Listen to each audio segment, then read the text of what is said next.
Hi students, welcome to the HCS online coaching classes. I am your science teacher Abhilash. Students, in our previous class, we have seen the syllabus of the science subject. Today in this class, I am going to start a new chapter from the part biology, that is the fundamental unit of life. Before getting into the concept, I would like to ask you a simple question. Students, how can you observe an object? I repeat the question. How can you observe an object?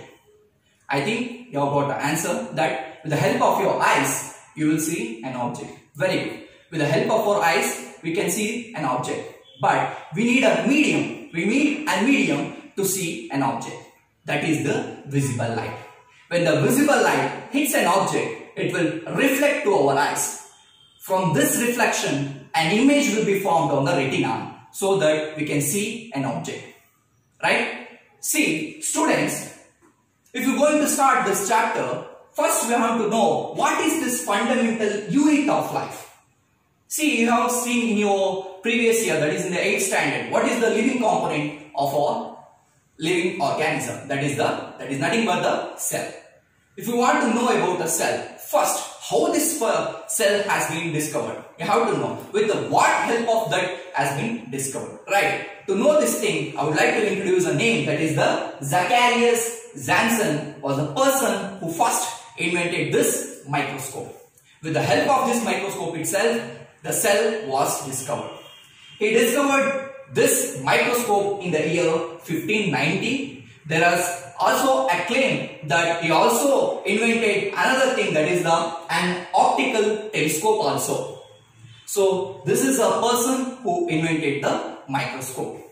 So now getting to the discovery of a cell. How this cell has been discovered? See, a person named Robert Hooke was carefully examining a thin slice of a cork. What is a thin slice of a cork? What is the meaning of the cork? See, cork is nothing but a bark of wood. It is a bark of wood. He took the thin slice of a cork and he carefully examined under a microscope which he himself self-designed it. Okay, while looking that thing, it was looking exactly like this, and this is the thin slice of that cork. He observed it carefully and he saw that they were looking like a small compartments.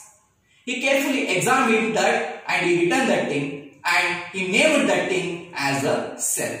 What is the meaning of this cell then? See, in the Latin, in the word Latin, cell meaning is small room. That is, in Latin language, the word cell meaning is small room. So, in this way, he discovered the cell in the year 1665. Who discovered the cell in the year 1665? He is Robert Hooke. Robert Hooke was the person to discover the cell in the year 1665. This is a small story of how the cell has been discovered. Students, I think you have came to a conclusion of the introduction part of the fundamental unit of life. I hope you have understood the concept. In the next class, I am going to start with an experiment which is very interesting. So till then, stay home, stay safe, be healthy. Thank you.